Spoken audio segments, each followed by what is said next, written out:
Hello, ladies and gentlemen. Good morning or good day, whatever part of the world you might be joining us from. In Uganda, hello to our Ugandan friends, and hi to Patrick, our guest on today's Witness Africa webinar series. We're so excited and delighted to be joined today by Patrick Otim and other people who are interested in the power of video for change. My name is Adebayo Okeowo, and I am the Africa Program Manager at Witness. And Witness, for those who may not know, is a human rights organization that leverages the power of video and technology in the defense of human rights. I'm joined today by our guest, Patrick Otim, who works with the Refugee Law Project based in Uganda. And the Refugee Law Project is a human rights organization that works on a number of issues, including gender and sexuality, the rights of migrants, mental health and psychological well-being, access to justice, conflict, transitional justice, and good governance. And Patrick Otim, working with the organization, has been known to be a huge proponent of the power of video to advance human rights and to defend the rights of vulnerable communities. And we thought that to be an excellent opportunity to have a conversation with him and see how video is being used to create change and advance human rights in Uganda, which is in East Africa. So maybe, Patrick, it would be good to also know from your perspective, how exactly did you get into the space of using video to document and expose human rights? Did you stumble into it, or was it a deliberate thing? Actually, the process that I went through is a long one. It dates back 13 years ago. It was a time when I was lucky to be among those that were chosen by Witness to benefit from a training. By that time, it was a Video Advocacy Institute, way back in 2008. And so when I came back from the training, it was in Canada at the time, we were expected to come up with projects that would support some of the causes that our organizations are working around. And I happened to be one of those that benefited from the donation from Witness in the form of a camera, but also in terms of building my skills. And so when I returned to Uganda, I was able to come up with a story, with a video. And that, I remember, it was called, at the time, it was called What We See. I mean, sorry, it's not What We See, it's What About Us. So that film, What About Us, which can be found on our website at refugeelawproject.org, was speaking about the issues around internally displaced persons. At the time, we had over 2 decades of armed conflict in northern Uganda. And so a lot of people were pushed out of their home country and into the urban centers, and they ended up in slums. And so for 20 years, they remained as squatters in areas that were not inviting for them. And so it reached a time that after the 2 decades, it was time to return home. But when they were returning home, it was not possible for them to go and just fit in with the community that never fled. And so there was conflict in between the 2 groups. And we had to start lobbying with government first to make sure that we can profile that category of people so that when they go back, they have some identification, which they could then present to the system that is in charge of their villages. And so we produced that documentary, and it was quite helpful in raising the issue. And I remember at the time we had our Minister of Disaster Preparedness, Mr. Ichwero, who actually visited the group and at one point donated some food items to them. And so we thought that, okay, I think this was a great start. And that was the first film that actually made me start documenting human rights abuses and exposing human rights issues around Uganda. But the second one, which is most important, and which actually you can still find in our website, it's Gender Against Men. Again, it's about the plight of men that under conflict situation are kind of left aside. And so a lot of the issues around men at the time, and even up to date, it's little talked about, because the notion is that the men are usually the perpetrators of sexual and gender-based violence, and while the women are on the receiving end. And so through our different programs and critical analysis and research that our different programs work on, we were able to do research and find that actually the plight of men was less talked about, and we thought, why not? So we came up with the video Gender Against Men, and I was glad that being the second video and fresh from witness training, we won an award at the Kenya International Film Festival. That was in 2009, yeah? And so I think for those of us who are attending this webinar, you can check on our website again and watch the video again. And so that was really, for me, it was a stepping stone. And I think it was at that point that we started to document human rights issue. Because then we were able to use the same films to see how we could engage many other men who also were going through the same plight.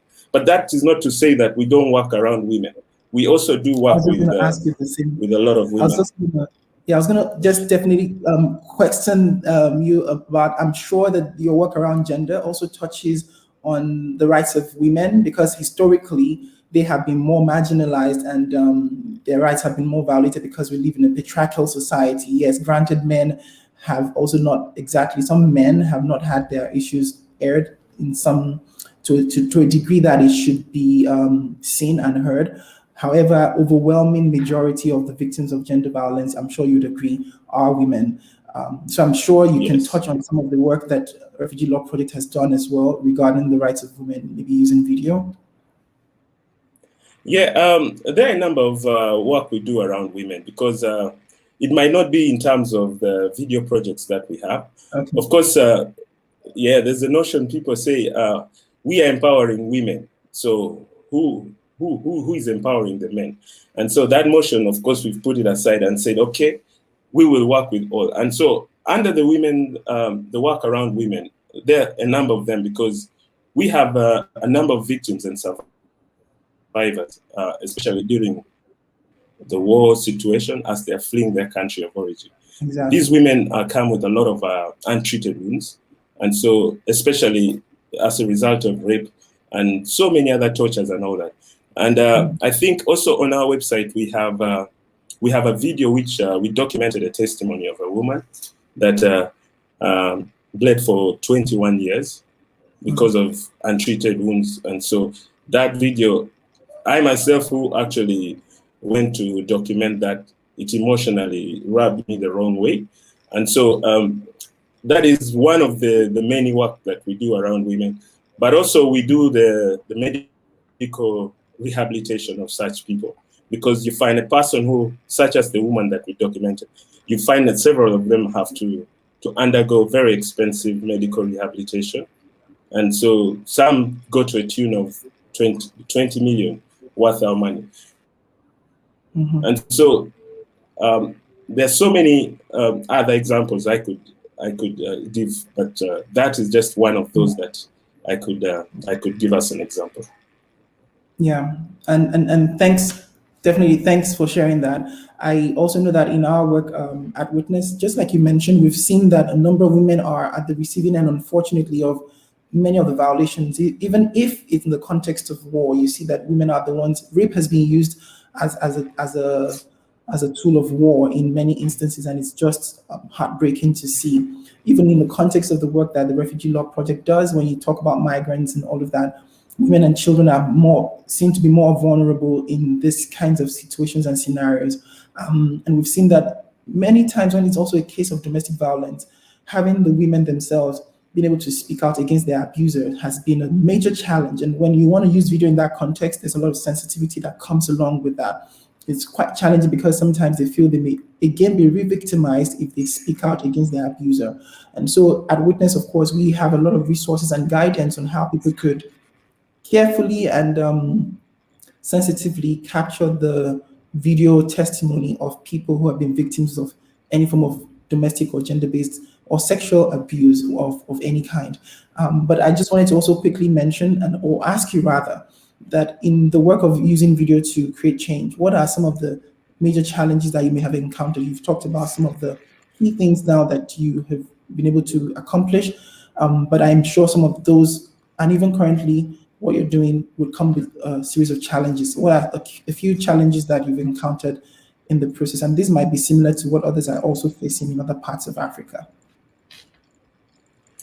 Absolutely. There are a number of challenges, and most of which stems out of the long arm of the law, yeah, because we work under a system, and sometimes systems are cameras actually create a threat to systems, and sometimes a lot that goes behind the scene does not get out, and so you realize that the kind of work we do, especially in using video, in most cases rubs the system in the wrong way. And so some of the challenges, of course, come with restrictions. Restrictions in areas that they feel might not be well cleaned. And so I give an example as a refugee settlement. Sometimes if you're a filmmaker and you do not go through clear permission stating the reason why and where you're going to do what, you end up not being granted that permission. And so those are some of the key challenges that actually affect us. But more so, you find that some of the documentation and the films that we come up with from such areas, they normally meet bans from the government. I remember not very long ago, we had a film that was titled They Slept With Me. Again, that film is clearly was a documentation of the experiences, the sexual violence that men in northern Uganda under the 2-year decade of war went through, because it was not easy for us to get men to speak up, because literally that act was considered a taboo, and especially in this part of Africa, no man would come to open up. And so when we got this kind of opportunity, this was within the IDPs, not the refugee settlements, which is more controlling, and you need to get permission to get access. But within the IDPs, we were able to find one gentleman who was able to tell us his story. And so we happened to use this video first at the community level. Reason was that we wanted to bring out all those that thought they needed help and they needed to go through medical rehabilitation. For us, it was more of an advocacy tool. And at some point, it was really great because it helped to bring out the numbers. But most importantly, we also use the video in education, because we do training with duties such as the prison. We do training with police, with the answer tool at some point. But with the revelation that the video brought out, it wasn't taken in good faith. And so we were asked to first write an apology, which we did. But from that point, of course, we no longer can use that kind of video, especially to train the various duty bearers that we are engaging with. And so these are some of the challenges that we have to go through. And that is at a level of the duty bearers. But of course, at a lower level, you find that sometimes when you're going for the protagonist or for the respondents, the victims themselves, you find that the issue of consent and safety becomes very key in making sure that we can get this kind of documentation done. And so the hurdle comes because sometimes you have to deal with children, and these children, you need a clear document that puts the safety of both the respondents, who is the child, but also making sure that the parent is present. And so sometimes, as you know, in Africa, and a lot of our people of consent and the forced migrants that we work with, they flee and sometimes they just have guidance. They do not guidance and they don't have parents. And so the question of, does the guardian have the right to issue that kind of permission for you to film? These are gray areas, especially around children. It is so gray that I can challenge any organization to give me a clear format on which we handle children. But these are some of the things we have to juggle around with the issue of consent. But safety also is very key. Sometimes you are dealing, like, for example, in northern Uganda, we've worked with ex-combatants, and we've worked with returnees. We've worked with children that were born out of war, and when you engage them, you need to go through a process, a bureaucratic process, which at times it's very slow, but also it is quite frustrating because at some point you might not get the permission to do that. But when you succeed, you are constantly thinking about the safety of this person, especially if the person is high profile and if the person has so much information about whatever took place. When documenting that, you keep thinking back and forth. And as an institution, we keep pondering how we can best protect such people. Because he could be a person of concern, but then the information that he normally shares, if it gets to the public, you never know who could target this particular person. So we normally make sure we try to think through as an institution to have safety measures before we do this. And so the process of filming then becomes very slow.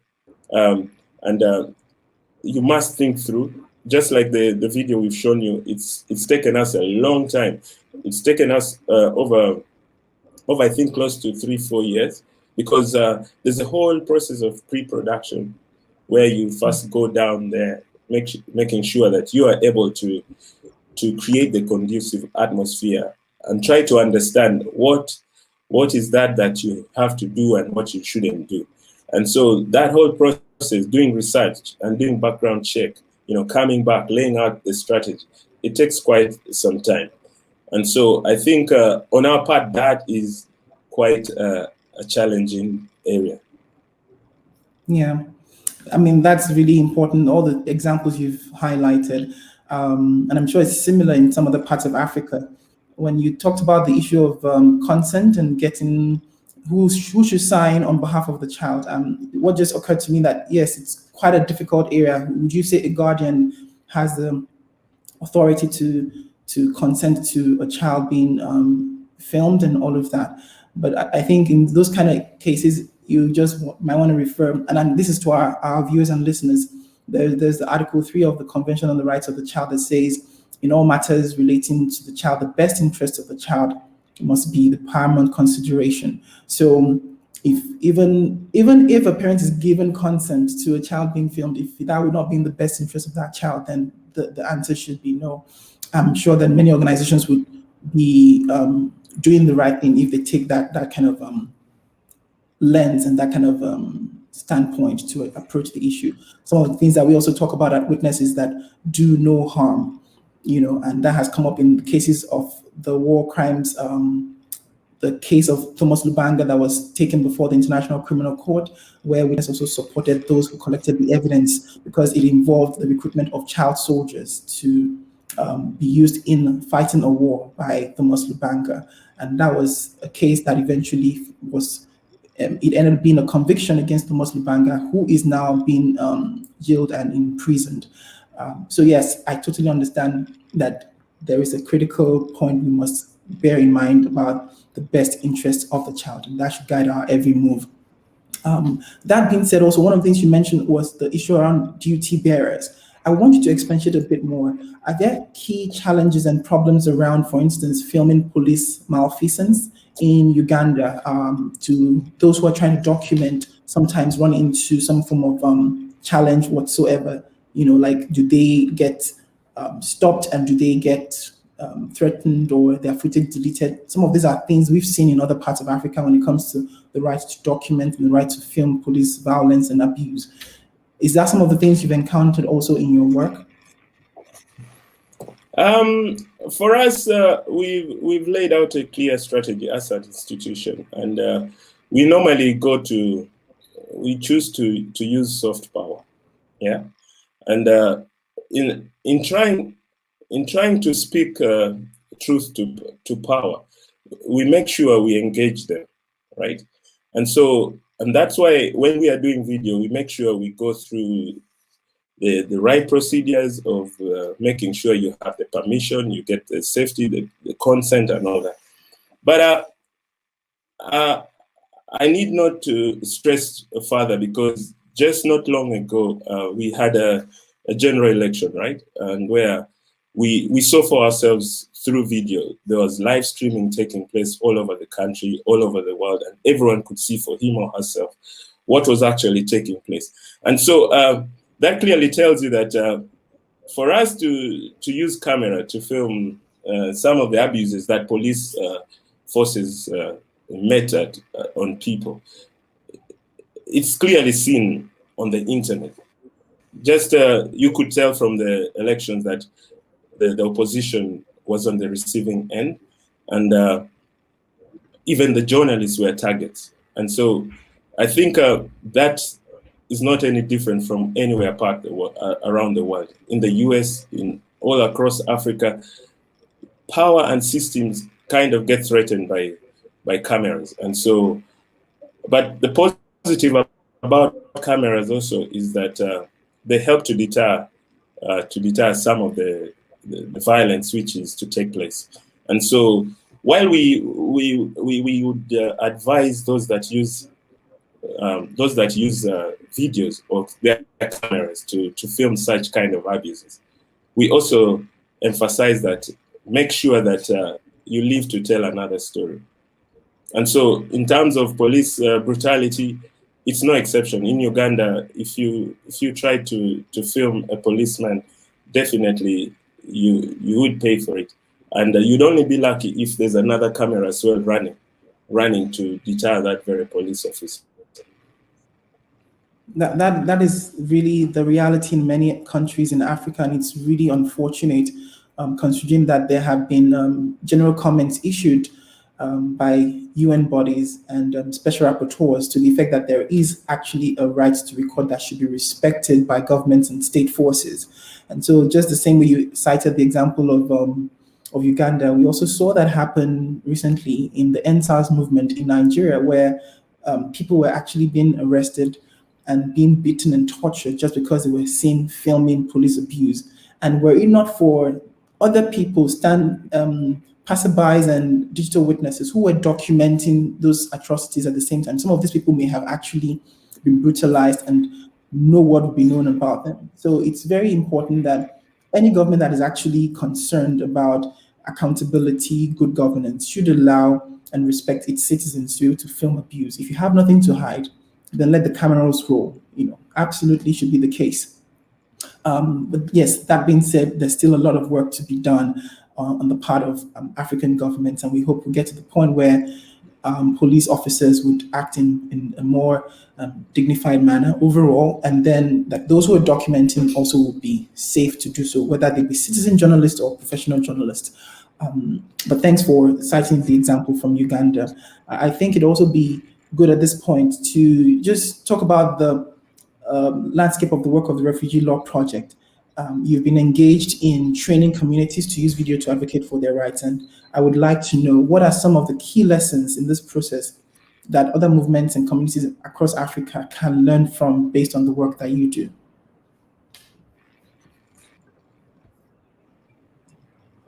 Yeah, I just recently, actually last night, I just returned from training another group of young refugees and host youth, and to date we have trained close to 125 youth, and we normally train them in shifts of 15 from the different 3 refugee settlements found in northern Uganda. That is in Kiriadongo, in Lamor refugee settlement, and the third one in Ajumani. And so for us, what we try to do is to actually amplify the voice of these forced migrants. And that being our core mission, we've been able to train them and build their capacities in basic video advocacy. For us, we think that we are just planting the seed, right? When we plant a seed, we do not, we know very well that not all of them will grow, but we know that having them in the different communities will help to start improving the life of these young people and their own communities, especially in a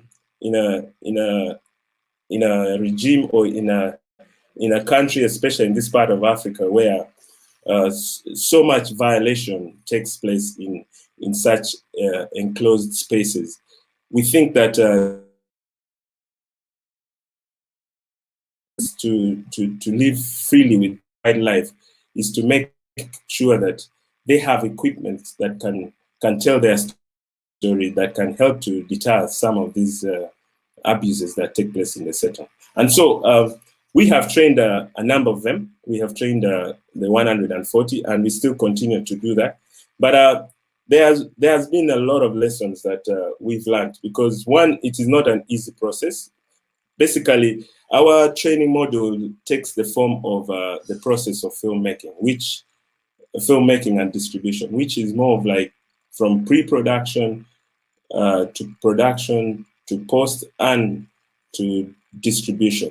And so if you look at the Media for Social Change, a program for which I work under, it has a module that looks at first doing the production, such as the trailer that we've watched, and that we normally use it for advocacy purposes at higher levels, probably at international level, or at a national level, or even at local level, the local government.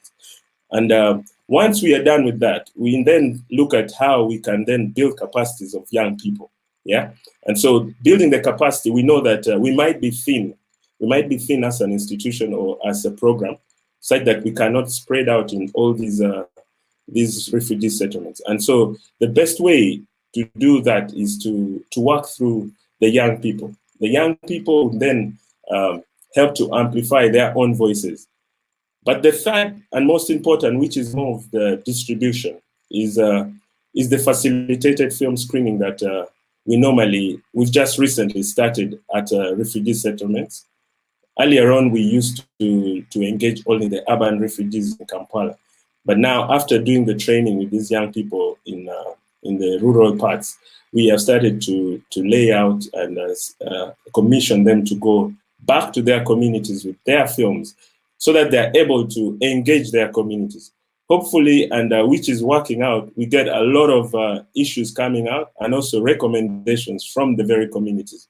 That can then be plowed back at a higher level, which might include some of these aid agencies that are custodians of refugees, but also through that, then organizations such as Refugee Law Project can help to sieve what are the burning issues that need advocacy. And so we try to use that method. And so I thought it was key for us to break down our model as Refugee Law Project, and how it actually helps to advocate for the rights of people of concerns that we work with, which are the forced migrants. Besides that, I think the issue around consent, which I'd already mentioned, is that we need to clearly ensure that when we are doing this work, we go through the formal channel. Earlier on, I spoke about the soft power, right? Soft power is about how you involve potential perpetrators. I hope I'm not rude in saying that. We need to work with them. And so in doing the video work, we need to make sure we seek the right permissions. And once we are granted that permission, how do we then roll out and film the protagonists that we need? And so by using soft power, we engage the duty bearers, we engage stakeholders, we engage policymakers in the making of the film, but also in the discussion. And so I think it's one great tool that we as Refugee Law Project have embraced so much. And we have used video in so many ways. Another was a situation where we used it as a social therapy. For the film I talked about, They Slept With Me, I remember at the time it was not easy to get people to come out and disclose what had happened to them. And so when we chanced on one person who now had grown of age and was no longer caring about the social constructs and the taboos around being a male survivor of sexual violence, we then used him as an ambassador. Of course, putting in place all the do no harm, principles around it. And so we moved around with him, and he was able to testify and encourage other people to come out. So this particular incident was quite mind blowing, because we were able to get out so many people that came out and needed medical rehabilitation. And so in terms of the experiences that we learned from that is that through film, if you went to a community, you are actually trying to give them therapy in a way. You are dealing with a lot of their traumatic past as a result of the conflict. When they're fleeing the wars, they are distressed, they lose so many of their relatives as they're fleeing. And so when they come, they are, probably some of them have been seriously abused. And like I said, the 21 years running, that film tells you of how long someone can stay with injuries. And so for you to make sure you can engage such a person, film is one way that actually makes it possible, because especially if someone is able to watch what another person has gone through, it helps him to know he is not alone. And so to me, that has been one of those biggest lessons of my career. And we continue to use that tool over and over. And I think my colleagues in the gender and sexuality department are best placed to speak to that. Like I said, ours is more of like we are an avenue who relay the work that the Refugee Law Project does through the Media for Social Change. And so we work with all the different programs. And so all the issues that you mentioned in the introduction, the gender and sexuality, the mental health and psychosocial well-being, the access to justice, the conflict, transitional justice, and governance, all those issues, if you get to look at some of the videos that we normally use, we use them, and we normally bring the issues through the films, and we use them for engagement, we use them for social therapy, we use them for fundraising, we use them to educate, we use them in so many other ways. And so those are the big experiences that I've been able to go through in my 13 years of working around video advocacy. That's very helpful. Thank you so much, Patrick, for the explanation on some of the things that you have learned in the work of the Refugee Law Project. And indeed, we have been very inspired by the real work that's been done there in Uganda by the entire team. And so, yes, definitely video becomes one of the tools that you use to push forward the work, but there's a lot more that your team does, even outside of using video, to create the necessary change that is needed in Uganda and in the rest of Africa. So we're wrapping up now, but I would encourage anyone who has any question that is watching this webinar to please feel free to drop it as a reply, either to the live stream or in the chat. We'll be glad to take a few questions if we do have the time. I want to get a bit practical at this point, and I would ask Patrick, there's a distinction between video for evidence and video for advocacy purposes. I would ask them, what are the three things that you might want to prioritize? I know that the work that you do largely revolves around video for advocacy purposes. What are those, like, if you're going to give 3 tips to people who use video for advocacy purposes, citizens, journalists, everyday people, what would be some of the top 3 tips you would be sharing with them?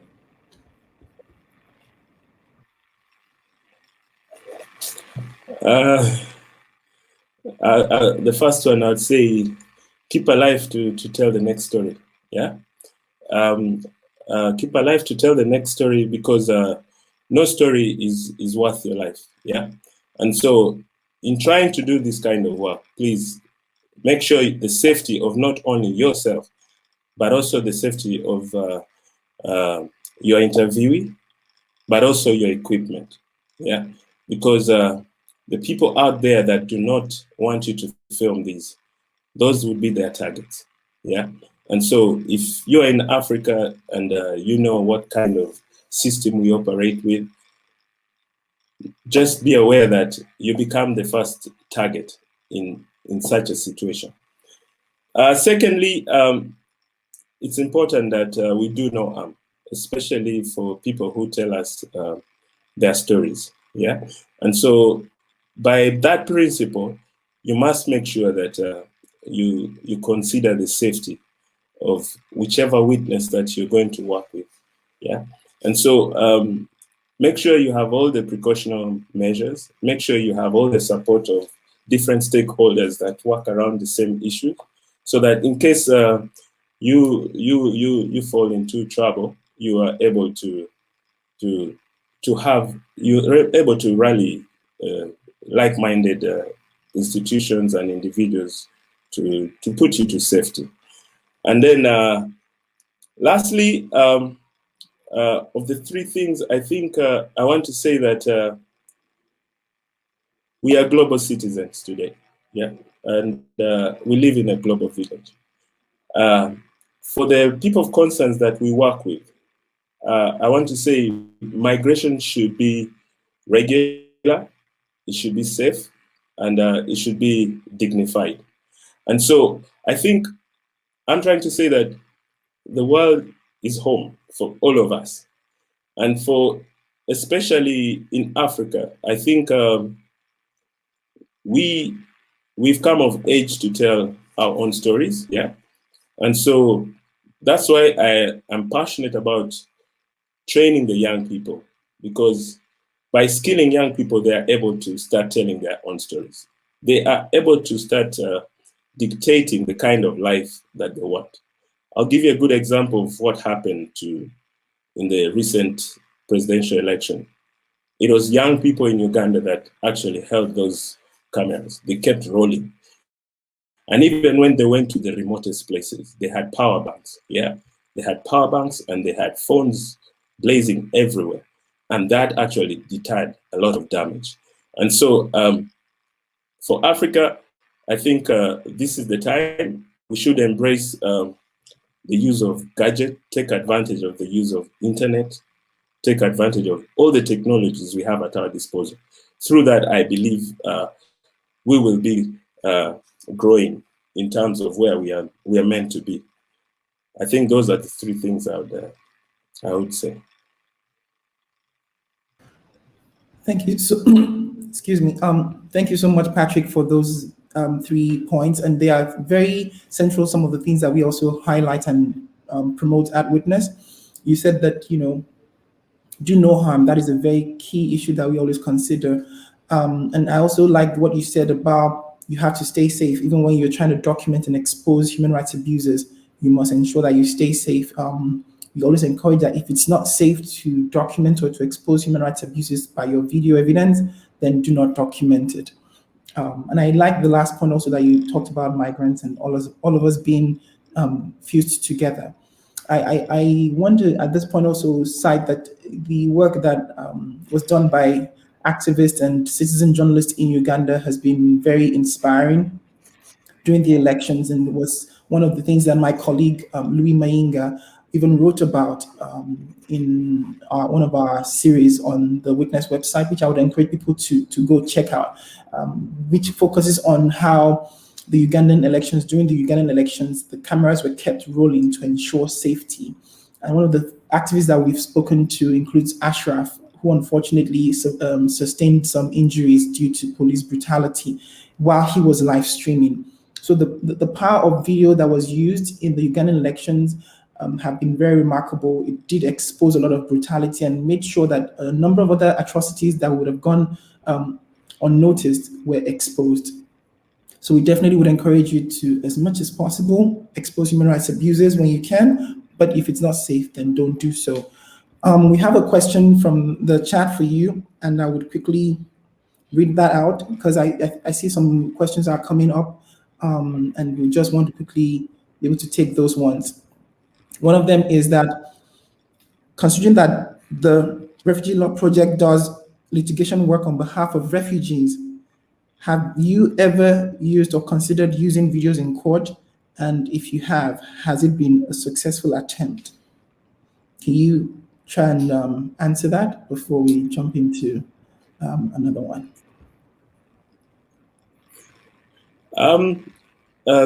Like I've said, it has been a journey, a long journey of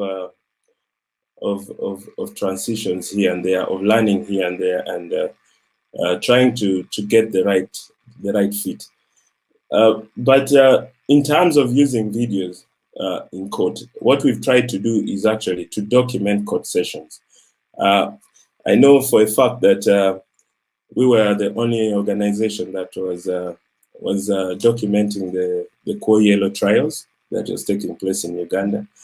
Again, like I said, what we try to do, because there's a whole complex situation around using videos, how it can be quashed in court. And so all those are new areas that we need to learn. But then what we have made sure we can do is to document and archive those kind of court sessions, because you never know in future when it will be relevant. And it goes with the same. We have people who lived in the IDPs for 20 years. Those people saw a lot of abuses and, a lot of atrocities happening, not only to them physically, but also to their relatives. They lost them. And these testimonies, we are carefully documenting. We never know when we shall use them. But one way that we are very sure we are using the right way is to use it to engage different stakeholders. Like currently under the Conflict, Transitional Justice and Government, we are having what we call memory dialogue. This memory dialogue, we usually go to communities who are seeking justice, who are seeking for compensation, they are seeking for reparation, because they have lost a lot of their properties, a lot of their relatives. And so we are starting a dialogue at community level because the current system is so busy chasing other things. And so we think that by engaging these communities through memory dialogue, they're able, first of all, to work on their trauma, to work through and get out of the traumatic experiences, because by sharing, it helps them actually relieve some of the heavy burdens that they go through. But also, we document such kind of we document such sessions so that we can use it in future. It could be in areas of accountability. It could be as a way of trying to forge a national reconciliation, a national dialogue, because that is the best way you can speak to power. At times, you look for alternatives, and that's why we have the transitional justice in place. Sometimes we are we're no longer interested in prosecution. We might not be interested in prosecution, but we want to just hear that someone is sorry. And so having such kind of documentation puts perpetrators on the spot. And we are saying it should never happen again. So yes, it would be important if we could use this kind of videos in court, but we all know the technicalities involved in court. In most cases, the victims don't feel they're actually served justice. And so we find that an alternative is just creating our own court systems, which help in through memory dialogue. It helps to relieve some of our pains, but also to keep on record, which we can help and make reference in future. So we do archive. This is part of the work that I didn't mention. We archive a lot of our work, and it's quite helpful. We'll figure out how in future we can engage court. Definitely. Thanks for that. And I was just going to also mention that archiving is a major aspect of the road to justice that people should bear in mind. That sometimes the process of justice can be slow. However, if you can archive your footage and your evidence till the time when it can become useful in court or through any other accountability mechanism, then that would be excellent. I know that there are some challenges that are in the way in introducing into the courtrooms evidence of human rights abuses. And it's not just something peculiar to Uganda. The laws are an impediment. Technological know-how is also an impediment. Even the standards of some of the video themselves do not rise to the minimum threshold required for video evidence in the court of law. So those are some of the things we also try and give guidance on at Witness for people to be well aware. But I really appreciate your sharing that. There's one final question that I will take. It's from Evelyn, and it says that what are the main technological challenges when implementing this method? I imagine the method she might be referring to, he or she, I think it's a she, based on their profile image. The method might be something along the lines of how you document using maybe mobile phone or mobile technology. Assuming that is the case, so what will be the major technological challenges when implementing this method for video advocacy? I think, most of us know that the equipments we normally use are expensive. Yeah, we normally use cameras, of course, yes, but we are getting to start thinking around also empowering the young people to use their own gadgets, which are smartphones. But in terms of the challenges, of course, space, like when we are doing archiving, space, having to store such kind of footage and having to organize them in a manner that is consumable or usable without any sort of doubt is a big challenge. Yeah, because with the current situation where you see on our social media where people do manipulate a lot of footage and the kind of create tension, the kind of create commotion and chaos. We feel that is a future big challenge because sometimes you intentionally record a genuine issue and probably there is a testimony that is genuine and someone is able to manipulate that during post-production. And so I think that poses a big challenge for us. I know Witness is doing something around deepfakes, which you could also speak to it at some point. But it's a major challenge. We see that every day. But technologically, of course, it all comes to resources. How much resources do you have? Yeah. And what can we do? Like for us, we train the young people with those skills, but we try to make sure they have basic equipment, which is a camera with a tripod and the microphones, plus a Mac computer, which helps them to edit. Yeah, this is because we do not want their skills to die out, because with technical skills such as video advocacy and filmmaking, you need to constantly be practicing and being on top of the game. And so we know for sure that having those equipment is key. And so, but it's very expensive. Yeah, it's very expensive. Like if you choose to do our model, which is more of like, first you do production through film which you use for advocacy. Then you decide to do capacity building. And then you have to go for facilitated film screening at community level. That process is very, very way expensive. And a lot of donors do not fund film projects. Rarely do they do that. And so it becomes a big challenge for you. But I think for those of us who would want to start such, you need to choose one of them. You could use someone's film. You could use an organization that produces films. Yeah, if they relate to your very issues in your community, use their films. Yeah, and you could start from that point if you choose to say you're going to do facilitated film screening. Yeah, and if you want to just do production, you could just choose production, or if you just choose to do capacity building, training young people to use phones, it's still an option. For us, we want to make sure that we try to handle all this, because we think that it is very vital for especially the people of concerns that we work with, the refugees, the forced migrants, yeah? Because then when you can equip them, yeah, in areas where we are denied access, at least we shall know the camera is rolling. And that helps to bring the information that we need. Thank you so much, Patrick. That's very helpful. And yes, I believe that anybody who might want to do some advocacy work and is kind of caught in between, how can they get it out? If they're based in Uganda, I believe they can also approach the Refugee Law Project.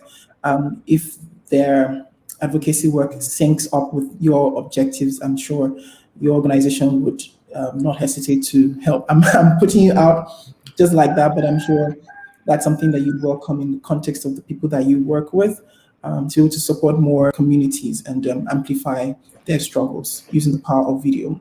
Yeah. I'm going to say thank you so much for the time you have spent being here on this webinar series. It's been really good being able to share ideas with you on how you're using video to create change over there in Uganda. We wish you continued success and strength in all that you do, and hope that we all can really build the world that we hope to see. Thank you to all of those who have joined today. Remember that you can also catch up the entire, if you missed any bit of this webinar, you can catch it up on our social media handles at Witness_Africa on Twitter, at Witness Africa on Facebook, and at Witness ORG on YouTube. You can check out the full videos on those platforms and watch and share as well. If you want to find more resources about the Refugee Law Project and the work that they do, you can go to www.refugeelawproject.org. And if you want to find out more about the work that we do at Witness, whether it be in Africa or other parts where my colleagues are also working, from the US to Latin America to Brazil and elsewhere, the MENA region, you could go to www.witness.org. We are glad to always engage with you and see how we can support you in your work in using video to expose abuses and injustice and seek accountability ultimately. And also, until next time when we come along your way, stay in touch and let's keep the cameras rolling. Right. Cheers, everybody, and thank you, Patrick, once again. Thank you.